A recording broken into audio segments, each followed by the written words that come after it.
Hi, this is Dr. Harriet Fraad with another episode of Capitalism Hits Home, a show dedicated to exploring the effects of capitalism on gender, family, and relationships. Today's podcast is going to be on patriarchy. It's a word thrown around, and I want to spell out just what it means for American men and women. What it means is that males have greater value across the board. Their physical attributes of greater strength and the ability to fight are valued more than female attributes, such as the ability to bear children or to breastfeed or to reach out when they're in trouble. Men's culturally assigned qualities, not their natural ones, but their culturally assigned qualities are stoicism, refusal of help, remaining strong no matter what happens, and suppressing their emotions, are valued a lot more than what are culturally assigned to women, like the ability to reach out for help, the ability to emotionally express oneself, tenderness, compassion, capacity for nurturance. Men's intelligence is routinely rated more highly than women's intelligence, which of course impedes women's careers. Jobs traditionally done by men, and I'm talking about jobs in which 89% of the workers are males, are valued and paid much more highly than jobs traditionally assigned to women, and still done by 89% or more women rather than men. Few of the men's jobs are jobs in the tech sector, engineering, finance, business at the top, medicine, science, and the top-level management. Some of the blue-collar male jobs are central heating installers, truck drivers, mechanics, construction workers, and electricians. Jobs traditionally associated with women and dominated by women are the jobs of secretary, nurse, and primary school teacher, and cashier. And it's interesting to see that primary school teachers are paid less than high school teachers, which are more associated with males, or college teachers or grad school teachers, which are mainly men. Other jobs associated with women are blue-collar, or in this case, pink-collar jobs, like house cleaning, these are the dominant ones, health aides of all sorts, and waitressing. The Bureau of Labor Statistics reports that for the fourth quarter of 2017, men earned a median average wage of $49,192, while women earned about $39,000, or 83%, between 80 and 83% of what men earned. The sum of $150,000 a year is what they say it takes to have a middle-class life in America. Only 3% of women earn $150,000 a year or more. Patriarchy is a reason why women are America's most impoverished adults, and the children of single women are the most impoverished children. The results of the female devaluation in patriarchy are much more widely known and talked about because the women's movement has championed women and noted our oppression. That's widely acknowledged that patriarchy, a system of valuing men more than women, hurts women. However, the damage is done by patriarchy to both men and women are truly suffered. The strain of patriarchy permeates all U.S. society and stains it. Patriarchy's psychological toll, especially on men, is repressed from our discussion. Women have had a movement to champion our entry into what were patriarchal spheres, into intellectual life, economic life, and political life. Men have not had such champions, and neither men nor women have explored what men are missing. I want to explore patriarchy's effects on men as well as women, and look where others don't. Men's higher wages, as well as their patriarchal roles as providers, create far greater financial expectations on men. Men who are unemployed, fired, or can't earn enough to support dependent women and children often feel unmanned and unworthy. There's a statistic showing that women who earn more than their husbands, and that's 39% of women, do extra housework and childcare to compensate their damaged husbands for the women's greater salaries.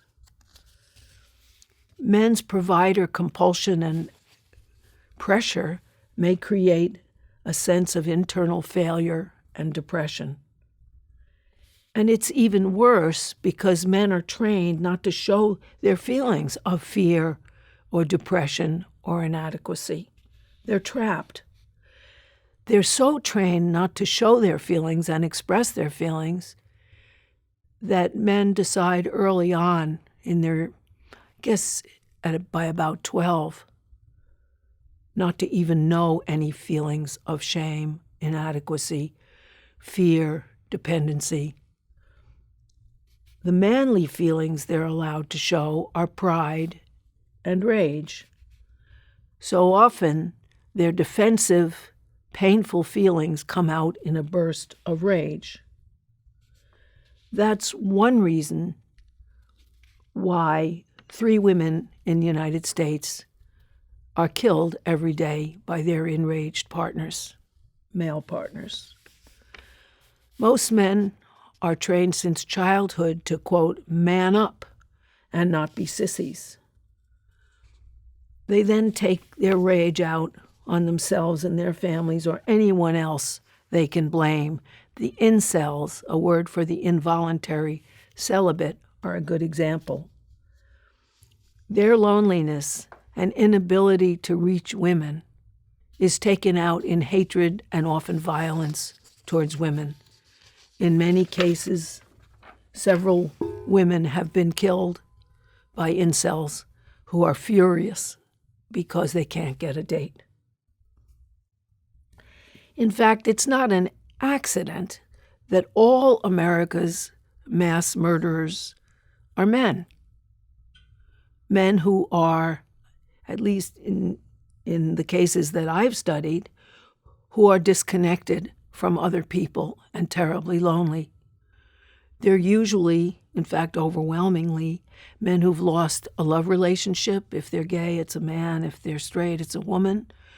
And or a job, the 2 markers of traditional manhood, having a girlfriend and having a job.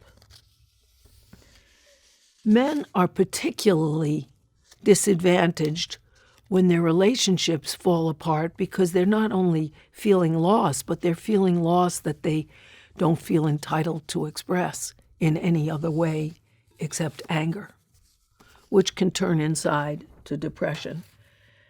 This is really dangerous at this point in the United States, where about 45% of marriages end in divorce, and in 65%, between 65 actually and 70%, those divorces are initiated by women, and so men are abandoned by women. Then there's, of course, in addition to that 45% that are divorced, there's another 15 or 20% of people who leave each other without involving the legal system at all. So we're talking about the majority of relationships in which one swears to be together for life fall apart. And in those times when that happens, women turn to their friends for solace, they turn to their relatives, they have relationships with their children. 2/5 of men who are separated from their wives don't see their children again after 5 years. So these men become detached and have very few chances to express their emotions. Because sex is a manly attribute, wanting and needing sex, men's emotional expression often only is allowed with a sex partner. And when that sex partner isn't there, men have lost their permission. This is a tragedy in many ways for men because the majority now of 18 to 35-year-old American people are not married. So it means that the men who aren't married have less of a chance to express their feelings. Now, what has happened? What's happened to shift the pain and the abandonment to men who can't cope with it? Well, what's happened is that the family wages that sustained traditional families collapsed with outsourcing, mechanization, robotization, and computerization of white male jobs. In the 70s, the majority of people in the United States, the overwhelming majority, was white. That's no longer the case. Now, minorities are closing in or catching up, and by 2043, they'll be the majority of Americans. And in any case, capitalists have no reason to give a family wage. They can get people in Bangladesh to work for $1 an hour with no benefits. They can get people in China. They can get people in India, in Indonesia. The whole world is there for them to exploit, while multinational computer systems and transit systems allow them to bring the goods back here or wherever they want. And so they've abandoned these white men, and Trump and the right wing have convinced many of them that they're abandoned by uppity women and minorities and refugees and foreigners, which has shifted a lot of hatred to the most vulnerable people and away from the capitalists who actually denied white males their primacy. The women now have to work. 78% of women with children under 6 are in the labor force and are therefore unwilling to come home after a day's work and do a second shift, in the words of Arlie Hochschild, the second shift of the cooking, the cleaning, the creating order, the supervising the children, and the meeting the husband's sexual needs. That's why most divorces are now initiated by women. Emotional connection is associated with women. Feelings are associated with women. So that women keep up primary emotional relationships even when they're married. Women often have a primary emotional relationship with a best friend or a sister or other people to whom they confide and for whom they look for comfort. Male friendships don't usually have that property. In fact, it's very rare. And so that men are economically dependent on women in patriarchy, and the pain of separation is far greater from them because they can lose their emotional support. This is a very sad state that isn't faced. Another aspect of patriarchy is dismissing anything associated with traditional women's work, which means demeaning menial work, because women are the people who've traditionally fed people and cleaned up after them. And so that men's menial jobs are devalued. If you're working as a cleaner or a janitor or, a sanitation worker, you have far less prestige and usually far less money than if you have an intellectual job. Those had been associated with men's work and far more highly valued. Patriarchy has denied both men and women explicitly valued connection. The ability to care for children is something that women specialize in. Daycare workers are overwhelmingly women. Daycare workers are paid less than parking lot attendants. What's wrong here? Cars are associated with males. Childcare is associated with females.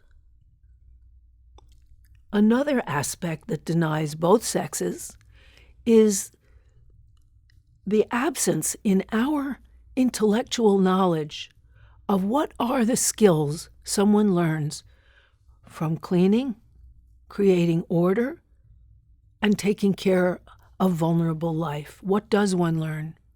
That denies a woman who's been caring for a family from going to an employer and saying, these are the skills I've learned. This is what's under my belt. Because these are undervalued skills across the board. And it prevents men from valuing those skills as well. In the women's movement, people put down women's traditional labor instead of valorizing it and insisting that anyone who does emotional labor and child-caring labor, which is emotional labor in many ways, should get a wage supplement, not a wage penalty for what was traditionally women's labor. But if you don't even know what the value is and you don't discuss that value and you don't discuss the knowledge that comes with that work, you're not in a position to ask that it be valued. And that's something that both men and women have participated in, a devaluation of women's traditional labor, which has hurt us across the board. In summary, patriarchy denies all of us of our need for and a right to an equal voice in politics, economics, intellectual life, household life, child nurture, and emotional relationships. It denies men a depth in personal life and women opportunities in intellectual, economic, and political life. I should say on a positive note that this is changing.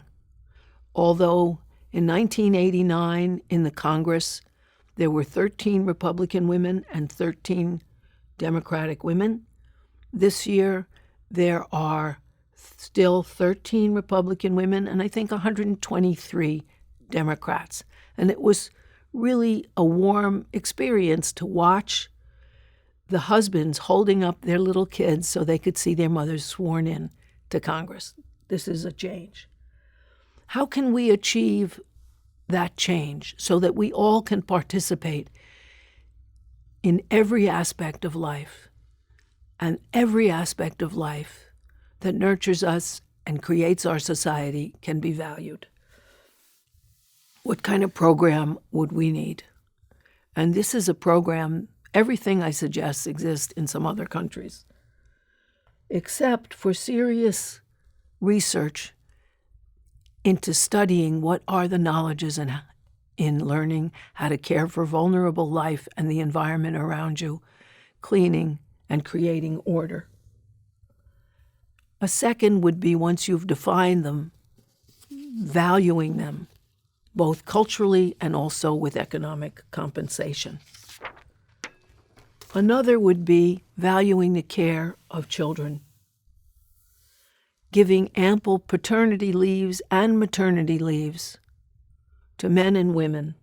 And some countries like Norway have mandatory paternity leaves, so men can't get any credit for not taking their leaves. And so that both men and women can spend time with their children. Another can be stopping the very prevalent discrimination against women in the workplace. Average women who are not mothers earn 80 to 81% of what men earn. Mothers make 70% of what fathers and other men earn. In fact, often a father will get a wage increase because it's assumed he's a more important source of family support, while women get a routine cut in pay. Another thing would be creating free, quality childcare from birth on. That's something that other countries have. In France, it's $1 an hour if you're under 3, and then they have universal pre-K starting at 3, which is highly well-funded, and it's universal because nobody would want to deny their children. Another would be doing what every other Western industrialized country, and Brazil does, which is giving paid family vacation time or individual vacation time so that people can bond with the people that they care for.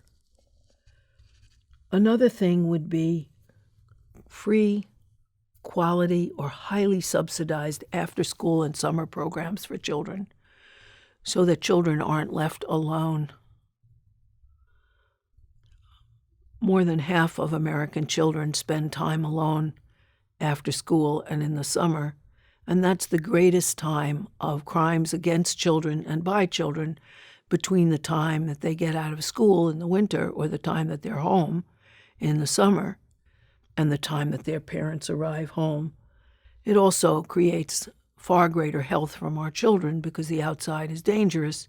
Children have to stay home waiting in a sedentary way, watching television or playing with Game Boys or playing with videos or something else that's sedentary and inactive. Another thing would be providing free family counseling services because the contours of family have changed and people don't know how to navigate these changed relationships. These are present in other developed countries.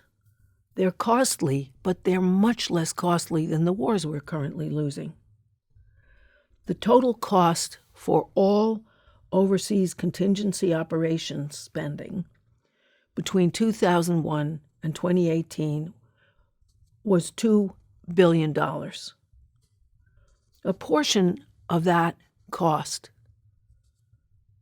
could cover all of the programs that I mentioned and begin the end of patriarchy and allow both men and women to fully participate and enjoy all aspects of our lives. We can do it, and I hope we will. Thank you for listening. This episode has been brought to you by Democracy at Work. Please support our work. Visit our website at democracyatwork.info.